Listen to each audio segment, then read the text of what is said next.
Rajim. Bismillahirrahmanirrahim.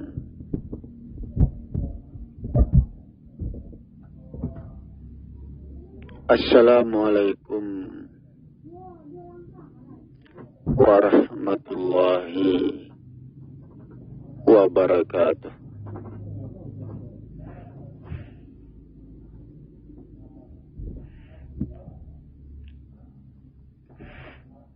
Alhamdulillah. Alhamdulillahillazi arsala rasulahu bil huda wa dinil haq liyushirahu ala dini kullihi walau karihal musyrikun. Asyhadu an la ilaha illallah wahdahu la syarika lah wa asyhadu anna Muhammadan abduhu wa rasuluh la nabiyya ba'dah. Allahumma fashalli wa sallim wa barik ala hadzal nabiyil karim wa ala alihi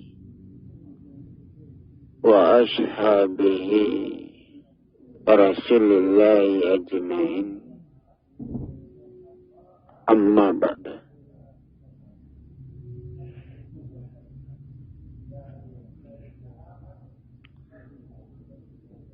Faya ibadallah, ittaqullaha haqqa tuqatih wa la tamutunna illa wa antum muslimun.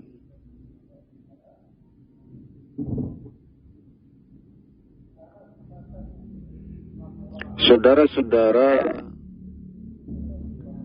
kaum muslimin jamaah yang saya hormati,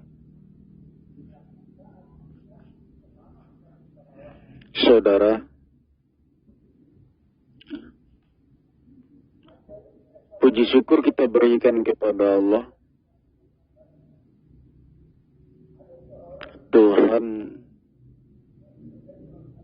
yang Maha Besar dan Maha Agung.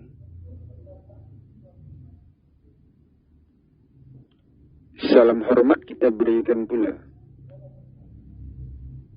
kepada Muhammad Rasulullah Sallallahu Alaihi Wasallam,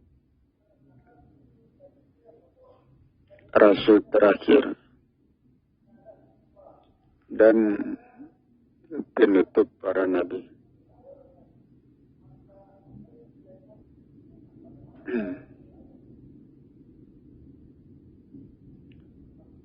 Saudara-saudara kaum muslimin jamaah yang saya hormati,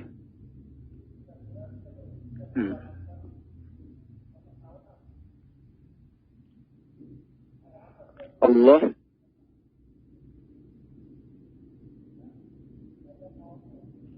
adalah sebuah kebenaran,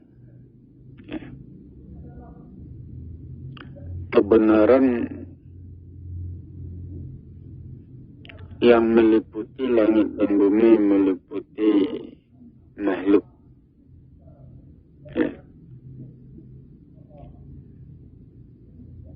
Apa saja yang tumbuh, yang terjadi di langit dan di bumi, itu kejadiannya itu benar.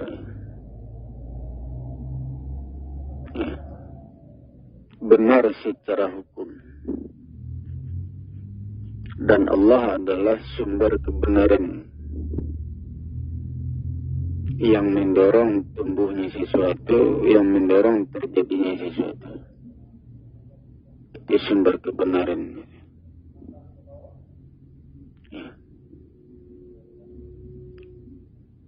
Jadi Allah itu adalah kebenaran yang dijadikan pegangan oleh manusia.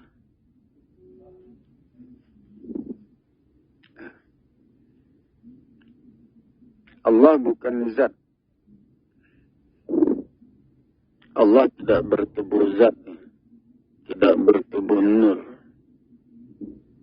Sementara manusia adalah zat.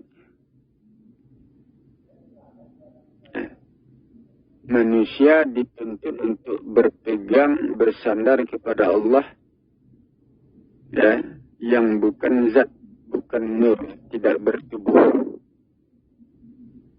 Itu.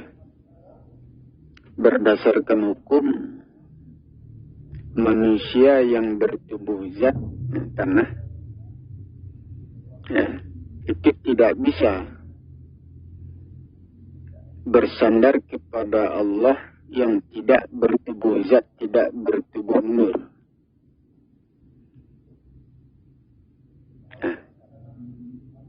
Tuh. Berdasarkan hukum tidak bisa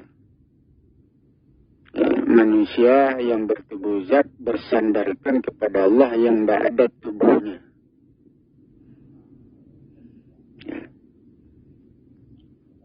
Biasanya yang dijadikan pegangan itu yang nyata. Ya. Tempat bersandar itu yang nyata. Tempat berpijak itu yang nyata itu.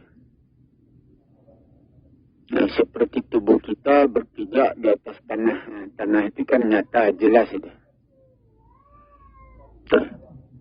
Ya. Nah, kemudian kita bergantung, misalkan kita bergantung di atas dahan kayu. Itu kan dahan itu kan nyata, benda nyata. Nah, sementara Allah itu tidak bertubuh zat, tidak bertubuh nur. Sehingga manusia tidak mungkin bisa mencapai tubuhnya. Manusia tidak mungkin bisa mencapai, menggapai, atau menyentuh tubuh Allah. Itu tidak akan bisa. Karena tubuhnya tidak ada. Nah, itu. Ya. Yang bisa dipegang oleh manusia, ya, itu ukuran benda, ukuran zat, tata letak, atau ilmu. Itu yang bisa dipegang oleh manusia. Ya. Nah. Itu. Karena manusia tidak mampu mencapai atau memegang tubuh Allah. Ya. Allah yang tidak bertubuh zat, tidak bertubuh nur. Ya. Dan manusia tidak bisa menyentuhnya. Ya, tidak bisa bersandar kepadanya. Tentu manusia bersandar kepada ilmu. Ilmu yang melekat di langit dan bumi. Tuh. Ya. Ukuran segala sesuatu yang ada di langit dan di bumi. Ukuran itulah yang dijadikan pegangan bagi manusia untuk membentuk diri manusia, meluruskan manusia, memelihara manusia, dan menyempurnakan kehidupan manusia. Ukuran itu yang dijadikan pegangan. Nah, itu. Ya. Tuh. Jadi manusia itu beriman gimana? Ya, manusia beriman kepada ilmu, kepada aturan, ketentuan yang sudah diturunkan, yang sudah ditetapkan untuk manusia. Manusia beriman ke sana. Ya. Jadi Allah itu tubuhnya tiada, fisiknya tiada. Nah, ya, tetapi kekuasaan Allah itu ada. Allah Maha berkuasa, Allah Maha kuat. Allah memiliki kekuatan yang maha besar, maha dahsyat. Nah, dari mana datang kekuatannya? Sementara tubuhnya tidak ada zat, tidak bertubuh zat, tidak bertubuh nur, atau tiada bertubuh. Tuh. Ya, dari mana datang kekuatannya? Tentu tidak datang dari tubuhnya, karena tubuhnya tidak ada.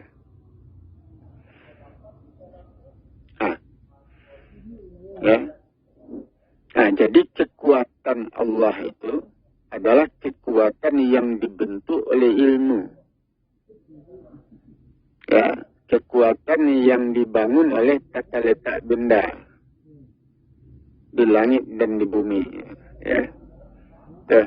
Hubungan antara gunung, bukit, ya, batu-batu besar, pohon, ya, lautan, daratan, macam-macam. Hubungan antara benda-benda itu, hubungan itu mendorong terciptanya kekuatan alam.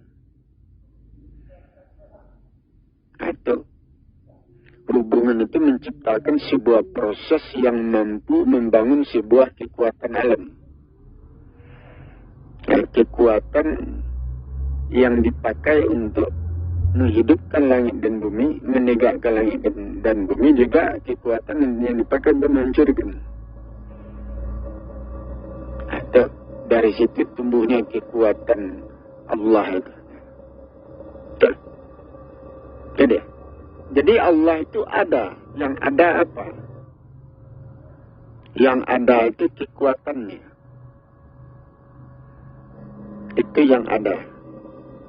Itu yang nyata. Atau bukti kekuatannya, bukti kekuasaannya, itu yang ada. Sementara tubuh fisiknya tiada.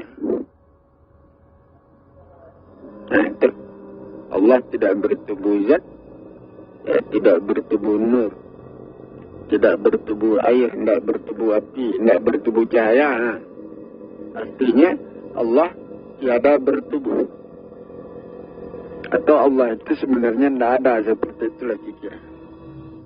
Jadi Allah itu dalam bentuk apa? Ilmu. Ilmu yang melekat pada benda, ukuran-ukuran benda, ukuran panjang, ukuran pendek, ukuran lebar, ketebalan, berapa kadar kandungannya, atau jarak antara benda, kecepatan, gerak-gerik, ya, itu kan mengandung ilmu. Atau, ya. Contohnya saja hubungan antara benda besar dengan benda kecil. Ya, ukuran benda yang besar, ya, itu memberikan tekanan kepada benda yang ukurannya kecil. Atau memberikan tekanan sehingga benda kecil itu terganggu, ya, hidupnya. Seperti itu. Sudah. Seperti manusia sempurna, manusia yang sempurna tubuhnya itu memberikan tekanan kepada manusia yang tubuhnya tidak lengkap. Memberikan tekanan secara lahir, secara batin, jasmani rohani, sehingga menjatuhkan orang-orang yang tubuhnya tidak sempurna. Ya, menjatuhkan maksudnya merendahkan. Itu akibatnya. Nah, seperti itulah kira. Nah, itu. Nah, tekanan. Itu kan dorongan. Tekanan itu kan dengan kekuatan. Ya, seorang pemimpin, ya, memiliki kekuatan yang besar, kemampuan yang luas, ya, itu mampu memberikan tekanan kepada anggotanya yang kemampuannya lemah, ya. Nah, itu ilmunya sedikit, ya. nama besar seorang pemimpin memberikan dorongan tekanan kepada bawahannya sehingga bawahannya tidak berkutik. Nah, tuh. Ya. Itu hukum suikibat. Jadi kekuatan itu datang dari hubungan antara zat antara benda. Ya. Kalau kita menginginkan kekuatan yang besar tumbuh di badan kita, tentu kita harus membesarkan diri.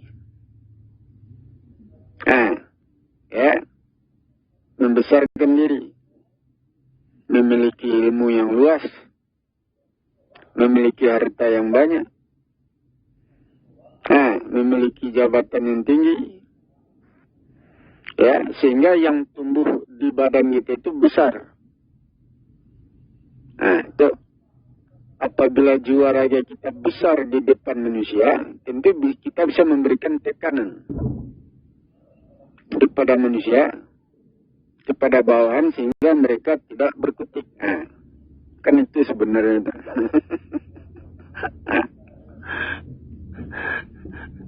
Itu deh. Ya, Allah Maha Besar. Allah Maha Kuat. Ya, kekuatan Allah itu datang dari mana? Ya, datang dari seluas langit dan bumi. Aku meliputi langit dan bumi.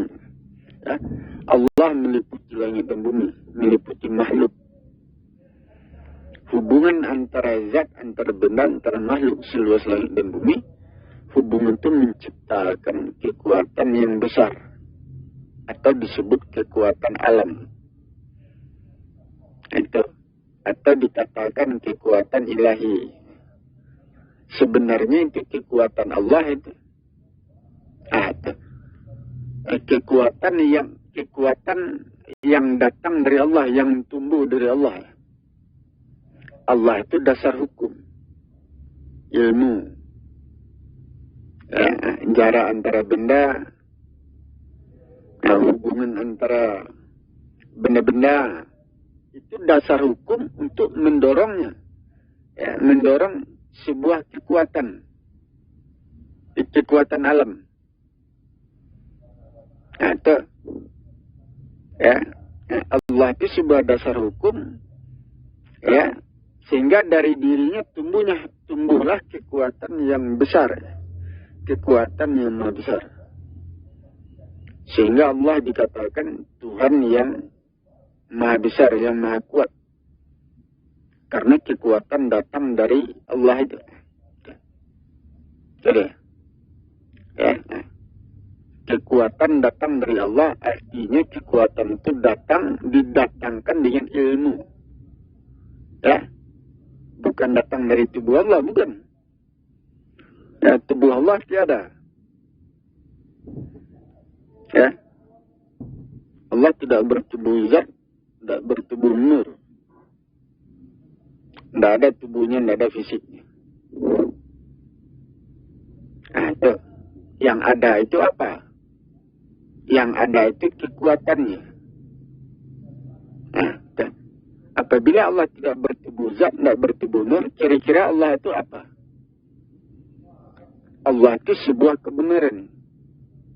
Dasar hukum terjadinya sesuatu, terciptanya sesuatu, tumbuhnya sesuatu.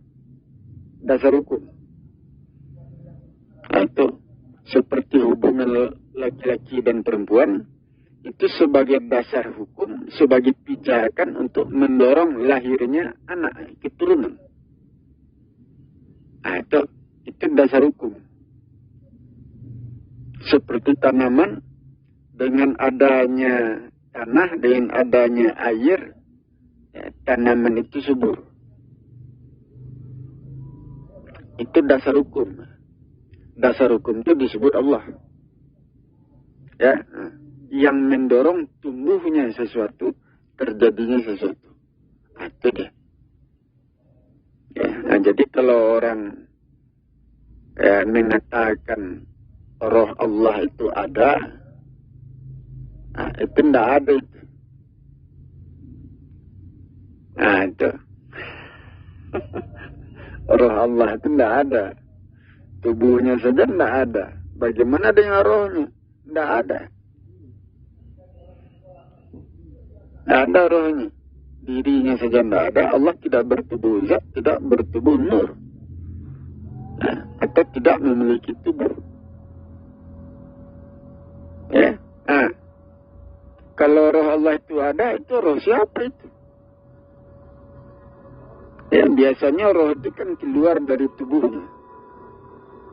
Kalau Allah punya tubuh, tentu dari tubuhnya keluar roh. Ada rohnya. Ini tubuhnya tidak ada. Dari mana datangnya roh?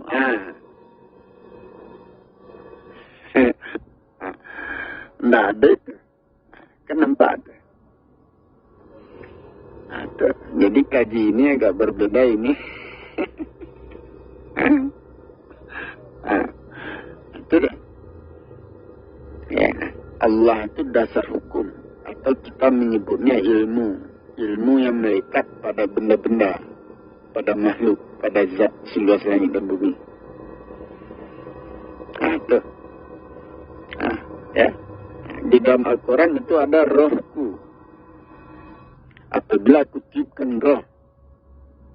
Aku tiupkan rohku.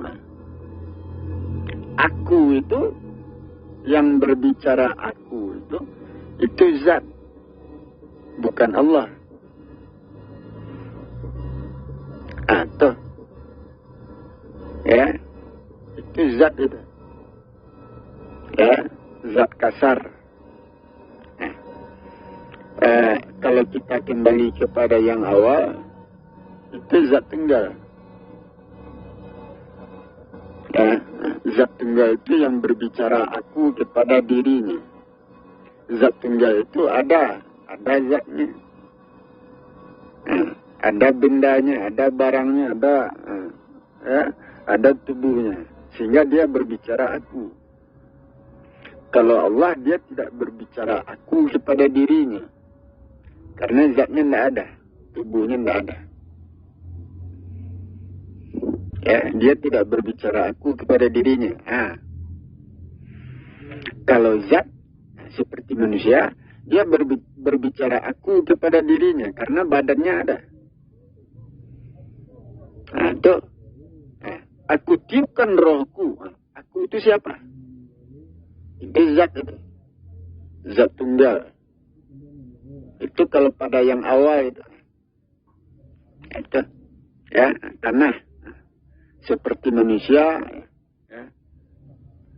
ya seperti saya, tubuh saya, aku, saya berbicara aku, karena saya punya tubuh, aku. Kemudian saya berkata, rohku, rohku itu tubuh halus, zat halus. Itu, ya, zat kasar, ya, tanah. Tanah itu kan berlapis-lapis. Di dalam zat yang kasar, di dalam zat kasar, di situ terbit zat-zat halus. Itu. Ya. Jadi, jasad manusia itu zatnya kasar. Di dalam jasad manusia tumbuh zat-zat halus. Terbit zat-zat halus. Zat-zat halus itulah yang digumpalkan, yang dibentuk menjadi tubuh halus atau disebut roh. Itu. Jadi roh itu tubuh halus, ya, yang keluar dari jasad kasar. Ada bentuknya. Kalau kita mati, atau bila jasad mati, itu penggantinya itu roh itu.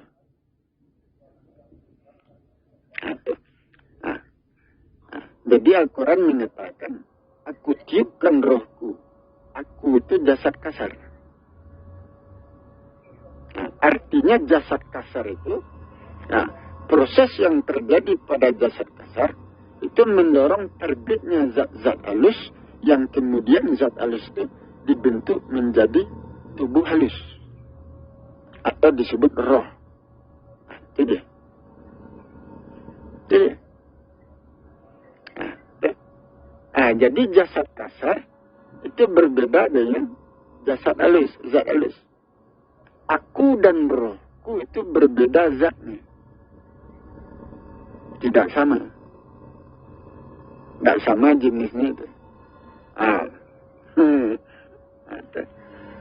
Ya. Walaupun datang dari tubuh yang satu, tetapi yang keluar itu berbeda. Dikatakan langit dan bumi datang dari zat tunggal. Zat tunggal itu satu.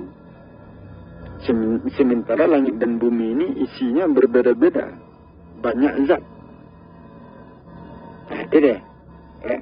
Dari zat tunggal, zat yang satu, ya, itu terpancar zat yang berbeda-beda jenisnya. Tak sama. Nah, ya. Aku dan rohku itu berbeda jenisnya. Tak sama itu. Nah itu.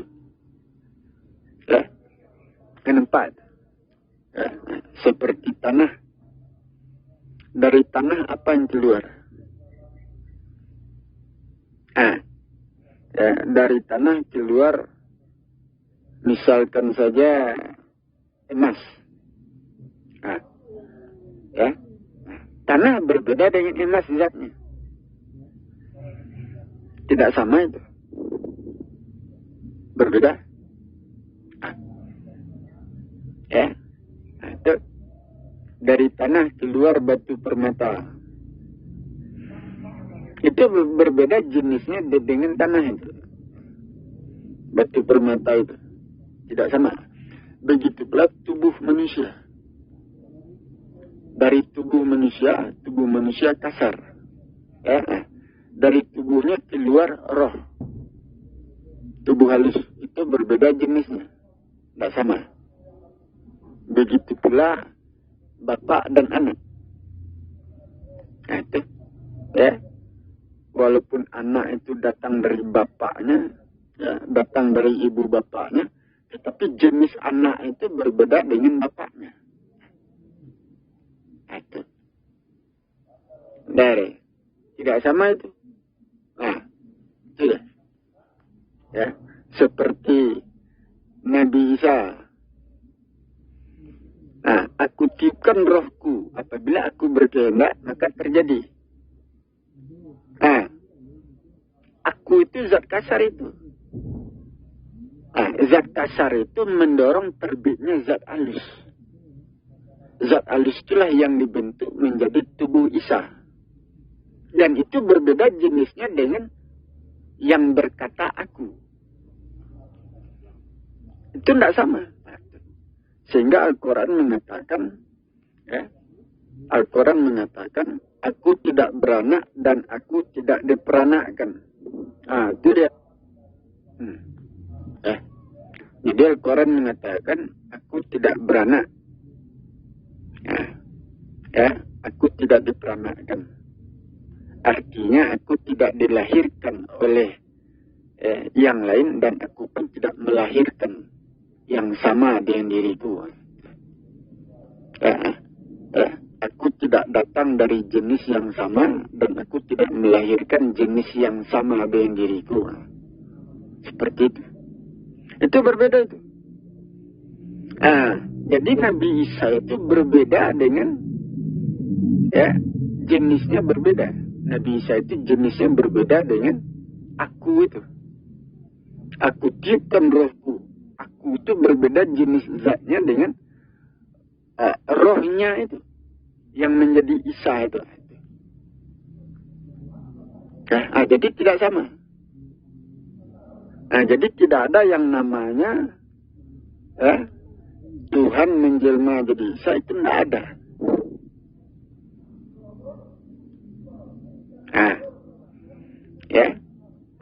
Tuhan turun menjadi Isa, itu tidak ada.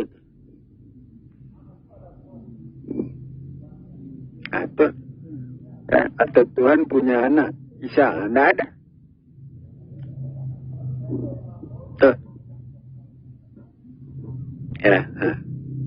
Sehingga kalau kita pelajari, ya, Jibril itu ketika dia menjelma menjadi manusia sempurna di depan Maryam, ketika ketika dia menjadi manusia, tubuhnya itu tubuh kasar, jasad seperti manusia lain. Ketika dia menjelma, malaikat Jibril itu, ketika itu tubuhnya tanah. Nah, itulah yang dikatakan aku itu. Tanah itu. Tubuh Jibril itulah yang berkata aku. Ketika tubuhnya bertubuh manusia. Ketika tubuhnya itu bertubuh manusia, tanah. Nah, tubuhnya itulah yang berkata aku. Nah, tubuhnya itulah yang mendorong terbitnya zat-zat halus atau disebut sperma.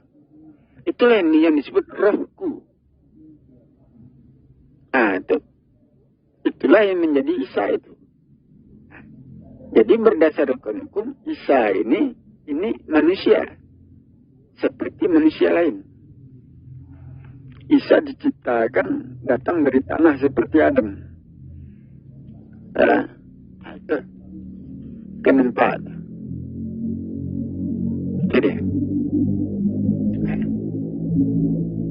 Jadi Allah itu tidak bertubuh zat, tidak bertubuh nur, tidak bertubuh air, tidak bertubuh api, tidak bertubuh cahaya, tidak ada tubuhnya. Kalau Allah ada tubuhnya berarti dia makhluk, kan seperti itu. Allah bukan makhluk. Nah, itu dia. Ya. Allah itu ilmu, dasar hukum, penyebab terjadinya sesuatu. Itu sebenarnya dikait-kaitkan dengan perbuatan manusia. Contohnya saja bencana terjadi karena manusia, karena perbuatan manusia, ya, bukan karena kemauan Allah.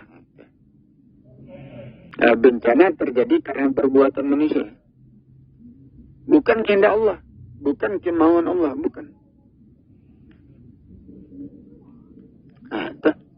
Nah, apabila Allah itu bertubuh, ada tubuhnya, tentu dia bisa berkehendak semaunya, seenaknya. Tetapi enggak.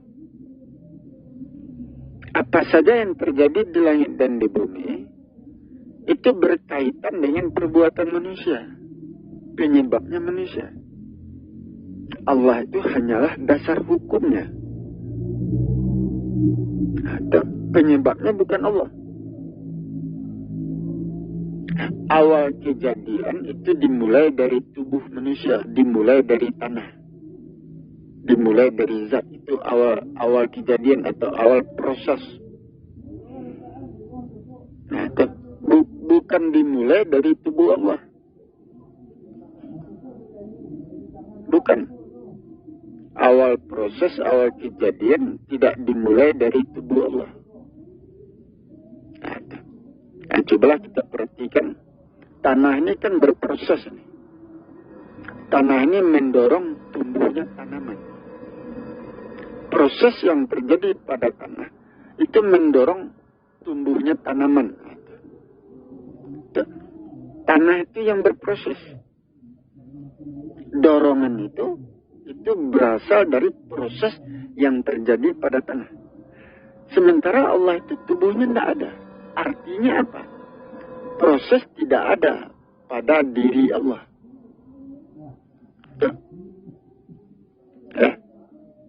Jadi, apabila Allah bertubuh tanah, bertubuh zat, tentu proses terjadi di badannya. Artinya, awal kejadian dimulai dari tubuhnya. Karena proses itu terjadi pada tubuhnya. Nah, itu apabila tubuhnya tanah. Tetapi Allah tidak bertubuh tanah. Allah tidak bertubuh zat, tidak bertubuh nur, tidak ada tubuhnya. Nah, proses dimulai dari mana? Proses dimulai dari tubuh manusia. Dimulai dari bumi. Benda-benda, langit dan bumi, seluas langit dan bumi. Proses dimulai dari sana. Jadi apabila Allah berkehendak, maka untuk menjalankan kehendaknya itu dimulai dari langit dan bumi, dimulai dari tubuh manusia. Seperti Nabi Isa, proses untuk melahirkan Nabi Isa itu dimulai dari tubuh malaikat Jibril. Itu. Ya, tidak dimulai dari tubuh Allah. Allah tidak bertubuh. Itu dikaji. Dah. Tubuh Jibril itu kan zat itu. Ketika dia menjelma, malaikat Jibril itu, ketika dia menjelma menjadi manusia laki-laki di depan Maryam, tubuh itu seperti manusia. Jasad kasar. Itu tanah. Tubuh Jibril itu berproses. Proses dimulai dari tubuh Jibril. Itu ketika dia bertubuh manusia, menjelma sebagai manusia. Proses yang terjadi di badan Jibril itulah yang mendorong dimulainya proses untuk mendorong lahirnya Isa. Itu artinya Jibril berhubungan dengan Maryam. Untuk mendorong lahirnya Isa. Itu artinya. Itu deh. Jadi awal proses tidak dimulai dari tubuh Allah. Allah tidak bertubuh.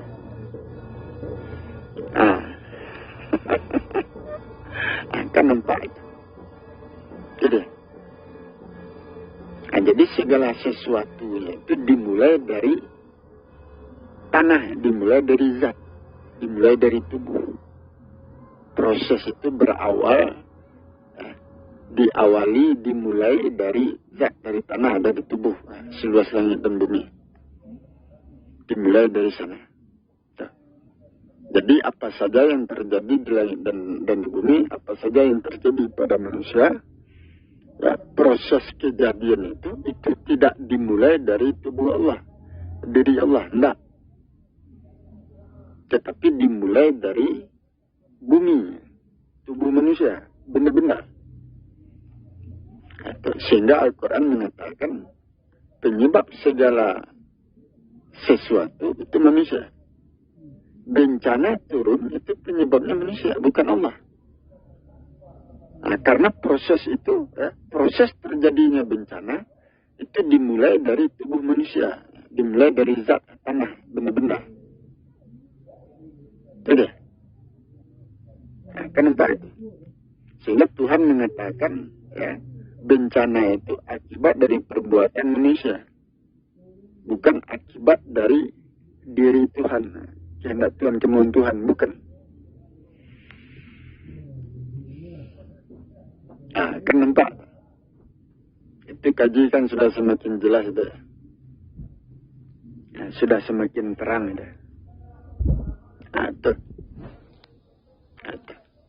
Jadi aku itu zat itu. Zat kasar. Seperti tubuh Jibril itu. Tubuh Jibril itu tanah itu, zat. Ketika dia menjelma menjadi manusia, itu tanah. Tubuhnya itulah yang dikatakan aku. Itu. Dari tubuhnya itu terpancar zat halus. Zat halus. Dari tubuh Jibril terpancar zat-zat halus itu berbentuk sperma. Yang kemudian lahirlah Isa menjadi Nabi Isa. Itu roh. Itu zat halus itu.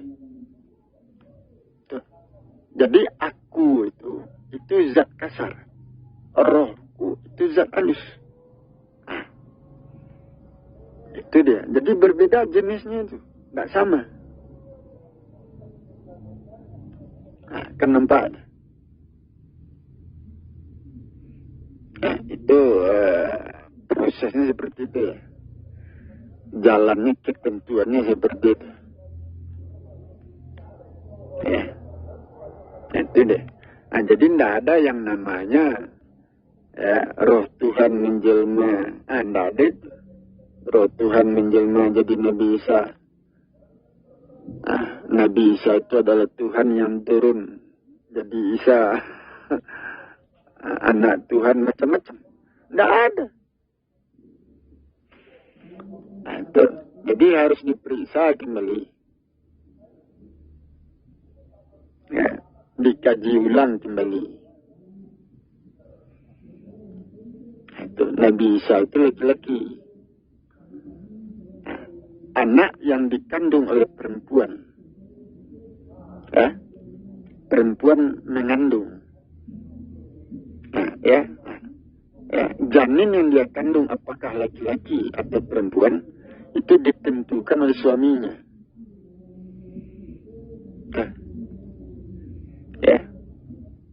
Sudah.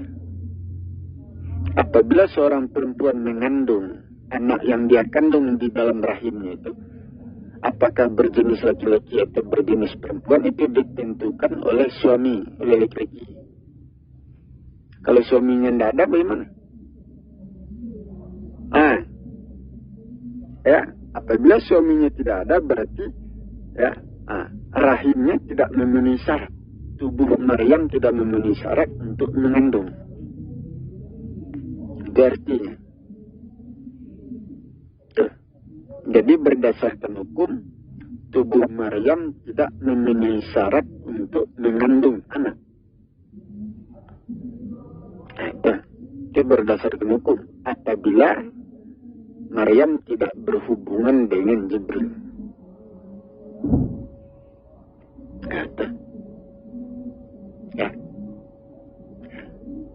Jadi ketika Jibril itu menjelma menjadi manusia, bertubuh manusia, ketika itu tubuh Jibril itu bereaksi panas, di dalam dirinya tumbuh nafsu.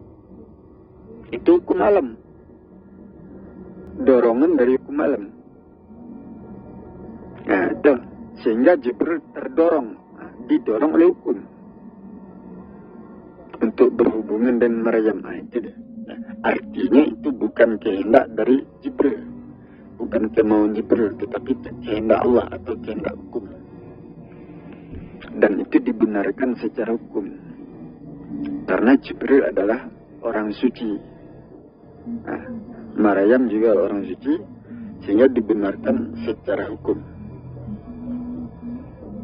Itu bukan kehendak Jibril, tapi kehendak Allah. Kenapa? Jadi proses itu dimulai dari zat, bukan dimulai dari tubuh Allah. Tubuh Allah tidak ada. Tubuh Allah tidak ada. Apabila tubuh Allah tidak ada, maka sifatnya pun tidak ada. Karena sifat itu kan melekat pada zat, pada tubuh. Allah tidak bertubuh zat, tidak bertubuh nur. Itu artinya sifat tidak ada di badannya. Dia tidak memiliki sifat. Tetapi Allah adalah pembentuk sifat. Allah pembentuk sifat. Sifat itu tumbuh pada makhluk, tumbuh pada manusia, tumbuh pada benda-benda seluas langit dan bumi. Itu dah. Itu sifat Allah. Contohnya saja pakaian. Pakaian itu kan benda. Pakaian bersifat melindungi diri manusia. Seperti hujan. Hujan itu sifatnya menyuburkan tanaman. Seperti itu. Panas matahari itu sifatnya menghidupkan manusia. Dan sifat Allah tumbuh di situ. Jadi sifat Allah tidak tumbuh di badannya, tidak ada di badannya, karena badannya tidak ada. Tiada.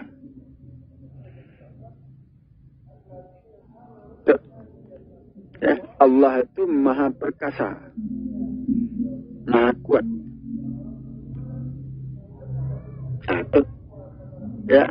Kekuatan Allah tampak di langit dan di bumi. Seperti gempa bumi, gunung meletus, seperti kilat, guntur. Ketika hari hujan terjadi kilat.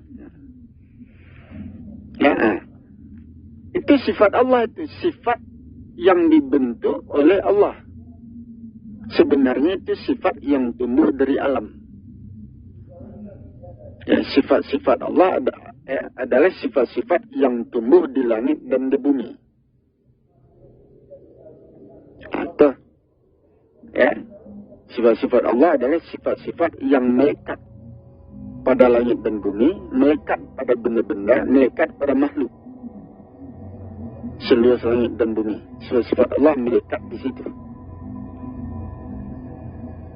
Itu, ya. Jadi sifat Allah tidak melekat pada tubuhnya, karena tubuh Allah tiada. Allah tidak punya tubuh. Itu dia. Seperti pakaian itu melindungi tubuh manusia. Pakaian bersifat melindungi, memelihara diri manusia. Pakaian yang melindungi, yang memelihara, bukan tubuh Allah.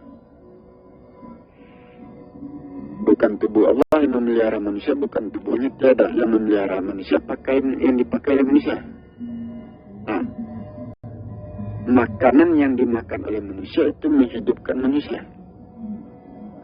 Bukan tubuh Allah yang menghidupkan, tubuh Allah tidak ada. Itu. Ya. Itu.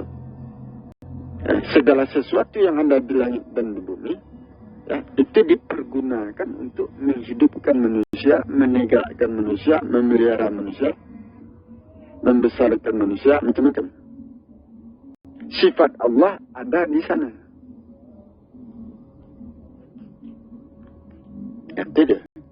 Jadi apabila kita berpegang kepada Allah, apabila kita bersandar kepada sifat-sifat Allah, artinya kita bersandar kepada benda-benda yang mampu memelihara diri kita.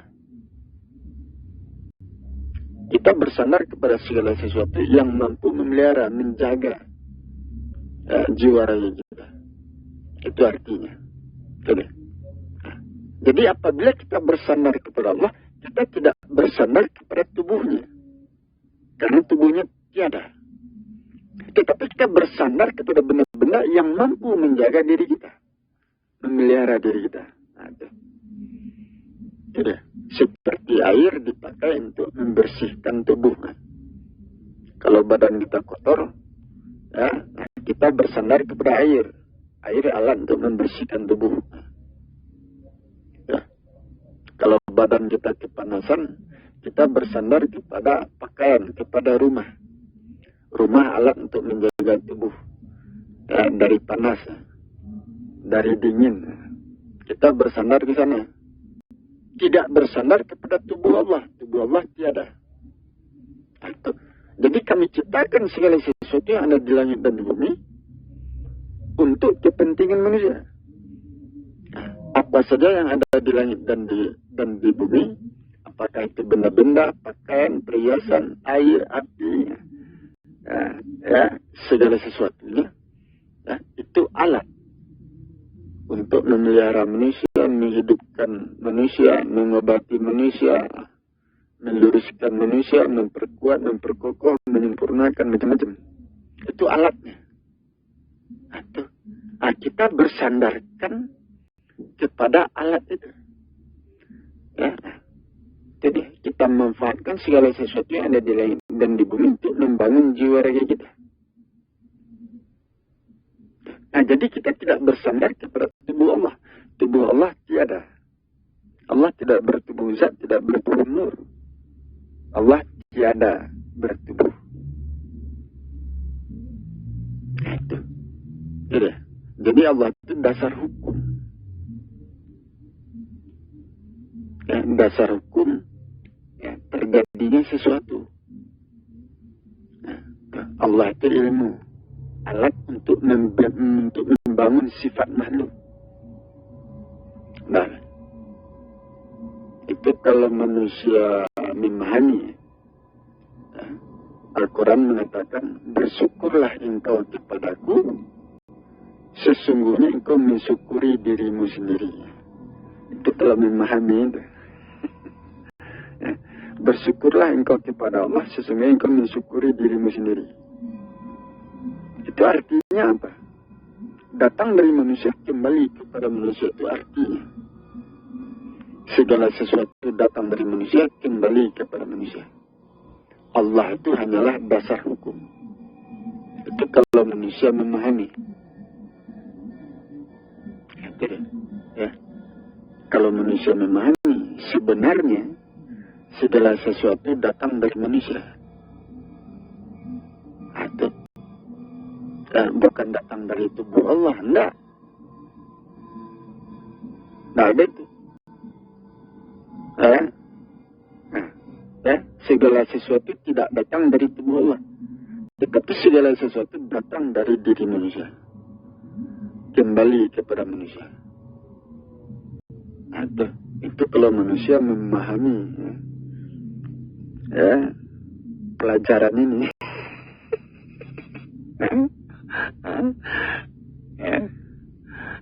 Atau dah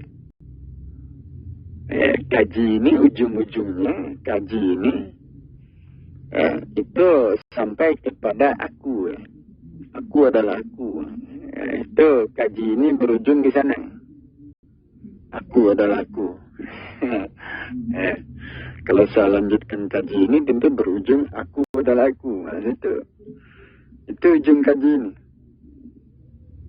Itu dah. Kan nampak itu. Siapa aku? Ke sana kaji ini. Akhir ceritanya itu siapa aku. Itu akhir cerita dari pelajaran ini. Itu kita sudah masuk ke dalam pelajaran apa namanya itu.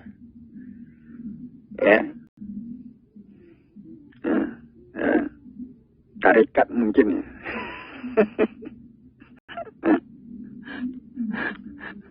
Itu deh. Jadi apabila Allah itu tidak ada tubuhnya, tidak ada fisiknya, jadi pemilik langit dan bumi siapa? Ada.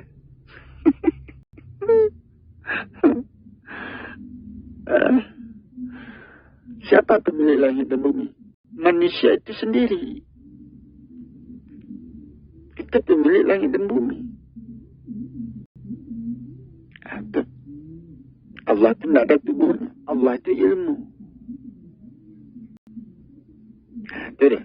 Allah itu segala sesuatu diwariskan kepada Allah. Yang diwariskan itu hukumnya, pekerjaannya. Yang bekerja itu Allah. Artinya yang bekerja itu ilmu, hukum. Dengan ilmu urusan diselesaikan. Ilmu itu yang bekerja, menyelesaikan urusan. Ilmu itu contohnya saja, kita membagi harta warisan. Nah, itu harta warisan itu dibagi dengan ilmu membaginya. Tetapi yang menerima warisan itu manusia. Nah, seperti itu. Jadi Allah itu ilmu. Allah yang membagi warisan. Allah tidak menerima warisan, tidak menerima harta, tetapi dia membagi harta itu untuk manusia. Tidak. Jadi apa saja tidak sampai kepada Allah. Uang kita tidak sampai kepada Allah. Harta kita tidak sampai kepada Allah. Sedekah kita tidak sampai kepada Allah. Pahala kita tidak sampai kepada Allah. Allah itu adalah ilmu. Ilmu itu dipakai untuk membagi-bagi harta. Dengan ilmu manusia diberikan imbalan. Dengan ilmu itu, dengan ilmu itu ditentukan imbalan manusia, ganjaran manusia, pahala manusia dengan ilmu itu. Contohnya saja apabila manusia bersedekah, itu manusia diberi pahala. Berapa besarnya pahala itu ilmu itu menentukan, yang mengukur.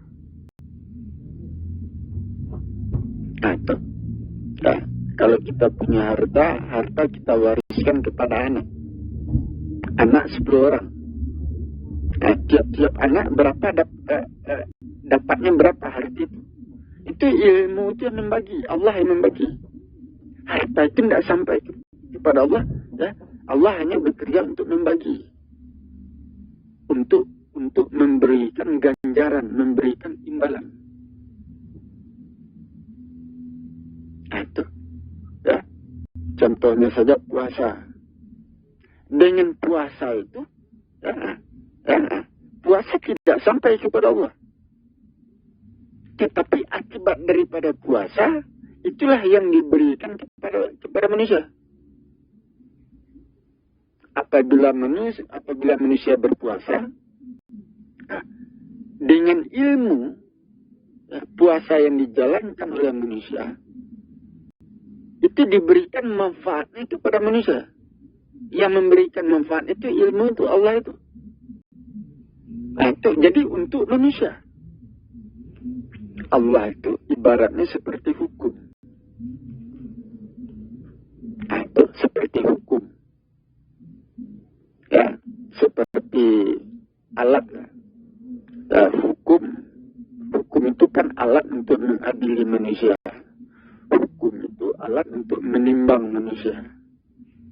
Hukum itu alat untuk mengukur perbuatan manusia.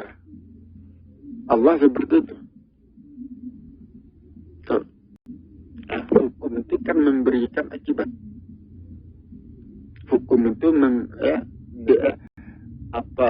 apabila kita memiliki persoalan itu diserahkan kepada hukum. Nah, itu hukum itulah yang memberikan, yang menentukan apa yang akan diterima oleh manusia.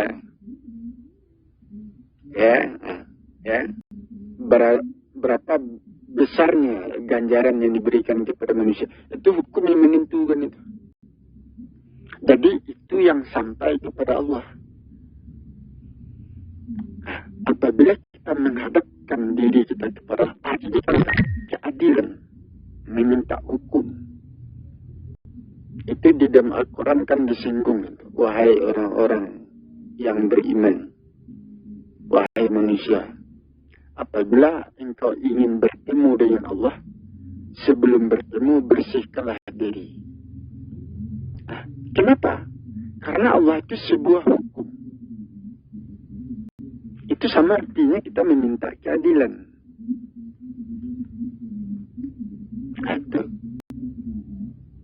Itu berbahaya. Apabila kita berhadapan dengan Allah ketika badan kita bersih, jiwa raga kita bersih, ketika itu kita diberikan surga. Kita bertemu dengan Allah ketika tubuh kita kotor. Tentu keputusannya kita diberikan neraka. Itu. Itu. Jadi bertemu dengan Allah artinya kita bertemu dengan pengadilan. Bertemu dengan Allah, berhadapan dengan Allah artinya kita bertemu dengan orang yang akan menghakimi kita seperti itu. Itu sebabnya hati-hati. Jadi yang sampai kepada Allah itu adalah urusan. Itu hidup saya, hidupku, matiku, ibadahku, itu untuk Allah. Yang sampai kepada Allah itu urusan. Kemudian urusan itu, itulah yang didudukkan perkaranya, itulah yang dihitung oleh Allah, kemudian dikembalikan kepada manusia dalam bentuk imbalan, dalam bentuk ganjaran. Itu deh. Sama seperti orang yang bekerja. Dia bekerja untuk tuannya. Dia bekerja. Setelah dia bekerja, tentu dia melapor kepada pimpinannya.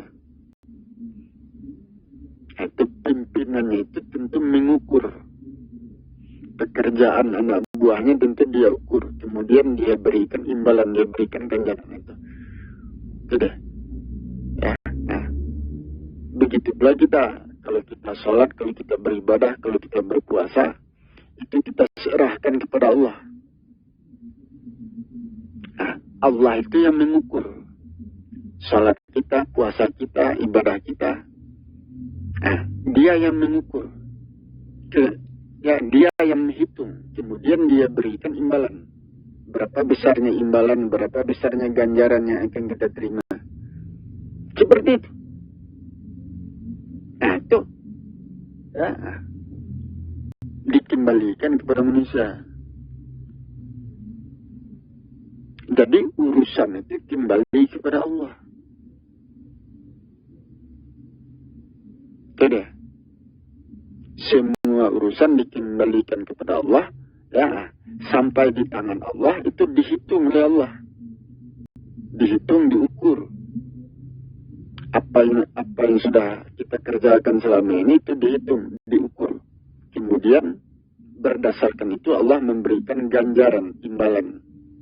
Berdasarkan itu, perhitungan itu. Nah, itu dah. Akan nampak. Itu sebabnya Allah mewarisi. Dikatakan mewarisi. Yang mewarisi. Ya. Allah mewarisi apa? Yang diwarisi oleh Allah itu hukum tadi. Perhitungan itu. Allah tidak menerima harta. Nah, ya. Tidak menerima ibadah manusia. Nah, itu. Ya. Yang sampai kepada Allah itu perhitungan. Harta manusia tidak sampai kepada Allah. Ya. Kalau kita menyembelih binatang korban, darah binatang korban itu tidak sampai kepada Allah. Nah, kalau kita berpuasa, kalau kita sholat, itu tidak sampai kepada Allah. Yang sampai kepada Allah itu perhitungan. Ya Allah, aku sudah sholat, aku sudah berpuasa, aku sudah bersedekah, macam-macam. Nah, itu yang diserahkan kepada Allah, kemudian dihitung oleh Allah. Nah, ya, karena kita sudah berpuasa, kita sudah sholat, kita sudah beramal, itu dihitung. Ya, tentu dihitung. Ya, kalau pekerjaannya bagus, ibadahnya bagus, itu diberikan ganjaran. Berapa ganjarannya, imbalannya. Tetapi kalau ibadahnya tidak bagus, perbuatannya salah, itu imbalannya berapa, ganjarannya berapa. Itu yang dihitung oleh Allah. Itu yang sampai kepada Allah itu. Ah, itu dia. Itu dia. Kenapa? Itu hitung-hitungannya seperti itu. Itu sebabnya dikaji ulang.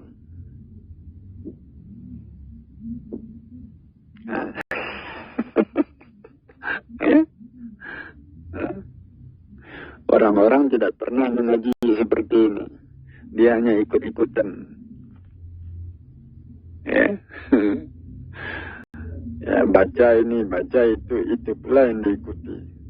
Tidak dikaji, tidak diperhitungkan. Saudara. Akan nampak. Ya, kita beribadah tujuan kita apa? Cari pahala. Nah, gara-gara kita mencari pahala, gara-gara itu ibadah kita banyak yang salah, banyak yang kurang. Tata letaknya salah, gerak-gerik salah, ukuran-ukurannya salah, banyak yang salah. Itu gara-gara mengejar pahala. Itu ibadah yang seperti itu, yang banyak kesalahan itu. Ya, ibadah itu yang kita serahkan kepada Allah. Kemudian dihitung oleh Allah. Ganjaran apa yang dapat oleh kita itu? Apa kata Allah? Setelah aku hitung ibadahmu, salatmu, puasamu, setelah aku hitung, kata Allah, banyak yang salah. Tata caranya, gerak-geriknya, waktunya, ukuran-ukurannya, banyak yang salah, kata Allah.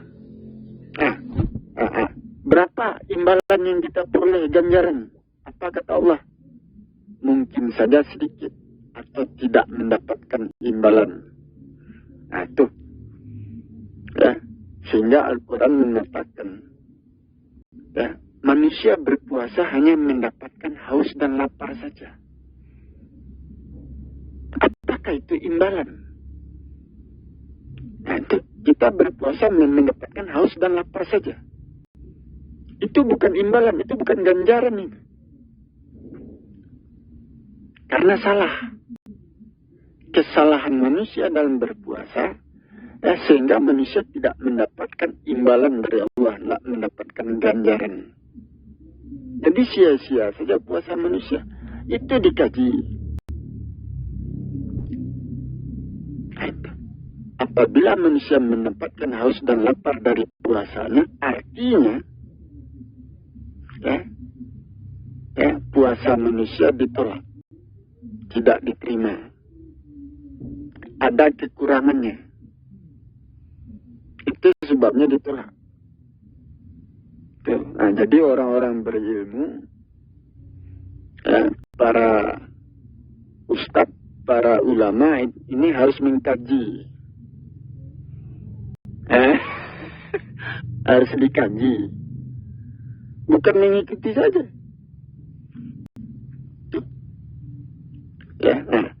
Ya Allah, aku sudah berpuasa, aku sudah sholat, aku sudah haji, aku sudah bersedekah. Kemudian kita serahkan sholat kita, puasa kita, haji kita, sedekah kita, amalan kita serahkan kepada Allah. Sampai di tangan Allah, itu dihitung oleh Allah. Ya, puasa kita berapa banyaknya? Apakah ada kekurangan, apakah ada kesalahan, segala macam. Hitung. Puasa kita, sholat kita, haji kita, sedekah kita, amalan kita, dihitung oleh Allah. Diukur. Nah, itu. Kalau banyak kesalahannya, ganjaran apa yang dapat? Imbalan apa yang dapat? Kesalahan banyak. Tentu tidak dapat apa-apa. Tetapi kalau ibadah kita benar, puasanya benar, sholatnya benar, hajinya benar, sedekahnya benar, tata caranya, ukuran-ukurannya, waktunya, gerak-geriknya itu tepat. Sampai di tangan Allah tentu dihitung. Itu setelah dihitung oleh Allah, tentu Allah memberikan imbalan, memberikan ganjaran. Itu. Mungkin dalam bentuk surga. Itu ya. Jadi itu yang sampai kepada Allah. Sehingga saya mengatakan Allah itu adalah yang menghakimi. Allah yang mengadili manusia, menghakimi manusia. Serahkanlah yang terbaik kepada Allah. Ya, salat yang terbaik, puasa yang terbaik, haji yang terbaik, sedekah yang terbaik, amalan-amalan yang terbaik itu diserahkan kepada Allah. Ya, supaya kita mendapatkan perhitungan yang sempurna, mendapatkan imbalan yang sempurna. Jangan kita menyerahkan. Ya, salat kita banyak salah. Tata caranya salah, gerak-geriknya salah, ukurnya salah, kecepatannya salah. Salat yang seperti itu yang kita serahkan kepada Allah. Allah memberikan imbalan apa? Tentu dia tidak akan memberikan imbalan. Tidak dapat apa-apa kita. Karena yang kita berikan itu salat yang salah. Salah. Salatnya salah. Puasanya salah. Hajinya salah. Sedekahnya salah. Tata caranya salah. Ukuran-ukurannya, waktunya, gerak-geriknya, banyak yang salah. Ibadah itu, amalan itu yang kita serahkan kepada Allah. Setelah dihitung oleh Allah, apa kata Allah? Ditolak. Atau itulah tidak mendapatkan imbalan yang sempurna. Rugi jadinya. Itu tidak dikaji. Sesungguhnya manusia tergesa-gesa, bersifat tergesa-gesa, tergesa-gesa dalam beramal. Tidak dikaji dulu, tidak dipelajari. Kerjakanlah apa-apa yang engkau ketahui. Nah, itu kita ketahui manfaatnya, untung ruginya, hukum sebab akibatnya kita pelajari. Baru kita beramal. Sehingga kita mendapatkan pahala yang sempurna. Ganjaran yang sempurna, imbalan yang sempurna. Itu dia. Nah, ini kan enggak. Nah, itu kan terasa itu. Nah. Ini saya belum turun, ini kalau saya turun apa akibatnya? Kaji ini didengar oleh orang. Itu yang tidak dipelajari oleh orang-orang, terutama umat Islam. Tidak mengkaji ulang. Nah, jadi berdasarkan hukum ibadah manusia, ya, nah, itu belum sempurna ukurannya. Manusia belum menjalankan ibadah, ya, yang sebenar-benarnya ibadah yang diperintahkan oleh Allah. Manusia belum memegang ukuran-ukuran ibadah yang sudah ditetapkan, belum menjalankan, ya, ibadah yang sudah ditetapkan ukurannya. Manusia belum menjalankan itu, sehingga ibadah manusia itu banyak yang ditolak. Nah, kita tidak melihat itu. Nah, itu deh. Nah, jadi beramal itu dengan ilmu, bukan menduga-duga. Diduga dapat ini, dapat itu. Nah, salah. Beramal dengan ilmu, dengan perhitungan. Itu deh. Itu sebabnya saya mengatakan ajaran Islam, syariat Islam itu harus diperbaiki. Banyak yang salah. Ukurannya banyak yang salah. Harus diperbaiki. Akan nampak. Itu. Nah, inilah yang dikatakan perhitungan, hari perhitungan. Nah, inilah ini yang dikatakan hari perhitungan. Dengan hari perhitungan ini kita bisa melihat apakah amalan manusia sudah benar, sudah diterima atau belum. Nah, bisa dilihat itu. Dengan kaji ini, dengan pelajaran ini, dengan keterangan ini, kita bisa melihat diri kita. Nah, apakah kita sudah mengikuti jalan sebenar-benarnya jalan? Ya, ataukah jalan kita itu masih bercampur dengan yang salah? Nah, itu. Nah, itu deh. Itu kan dikaji. Ya, saya mengaji tentu dengan ilmu alam. Di dalam hadis pelajaran ini tidak ada nih. Ya. Dalam Al-Quran pun tidak ada. Ya. Kaji memang agak berbeda. Yang saya bawa itu berbeda dengan Muhammad Rasulullah, itu berbeda. Ya, pelajaran saya berbeda dengan Nabi dan Rasul. Nah, itu deh. Ya, tidak ada yang sama.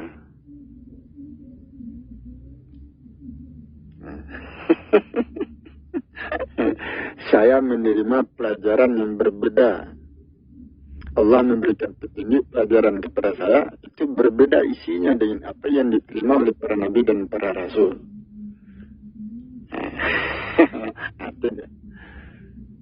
Kenapa? Pikir lain.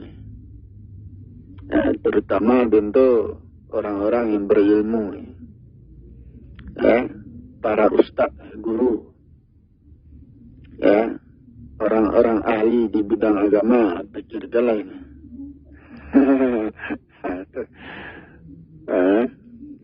Kan kaji ini yang ditunggu-tunggu oleh manusia. pembaharuan Islam. Islam harus diperbaharui. Nah, ini dengan ilmu ini, dengan keterangan ini, dengan pelajaran ini, Islam diperbaharui. Saya adalah orang yang menyampaikan, ya, yang menjelaskan, yang menerangkan. Itu saja. Tuh. Ya, saya akan menjelaskan ilmunya, menjelaskan hukum-hukumnya, menjelaskan sebab akibatnya. Itu tuntutan untuk merubah atau memperbaiki ajaran Islam, itu tuntutan hukum. Itu. Ya. Karena ini kaji saya tentu atas nama saya, kan seperti itu. Ini pengetahuan saya tentu atas nama saya semuanya, bukan atas Muhammad Rasulullah, bukan. Jadi itulah yang harus kita perhatikan, kita pikirkan. Ya, kalau manusia tahu, umat Islam tahu, ya. Yang sebenarnya ditunggu-tunggu itu saya. Bukan umat Islam saja. Ya, agama Nasrani, agama Yahudi, agama-agama lain, itu yang ditunggu itu saya. Ya. Itu kalau mereka tahu itu. Nah, jadi dengan ilmu, dengan pengetahuan yang saya miliki, dengan itu saya jelaskan semuanya. Nah, itu tentu beransur-ansur itu. Ya, Tuhan memberikan pelajaran kepada saya beransur-ansur, tartil. Nah, pelajaran itu masuk ke dalam dada saya itu beransur-ansur. Tentu saya juga menjelaskan beransur-ansur. Nah, seperti itu. Bertahap. Apakah untuk umat Islam, untuk umat Nasrani, untuk umat Yahudi, umat lainnya, ini beransur-ansur. Nah, itu. Nah, artinya saya juga menunggu petunjuk turun.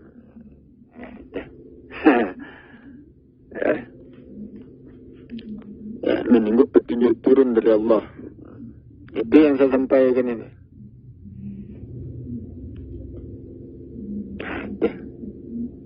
Nah, jadi itulah yang harus kita perhatikan, kita pikirkan, kita pelajari, kita pahami untuk pada pagi hari ini.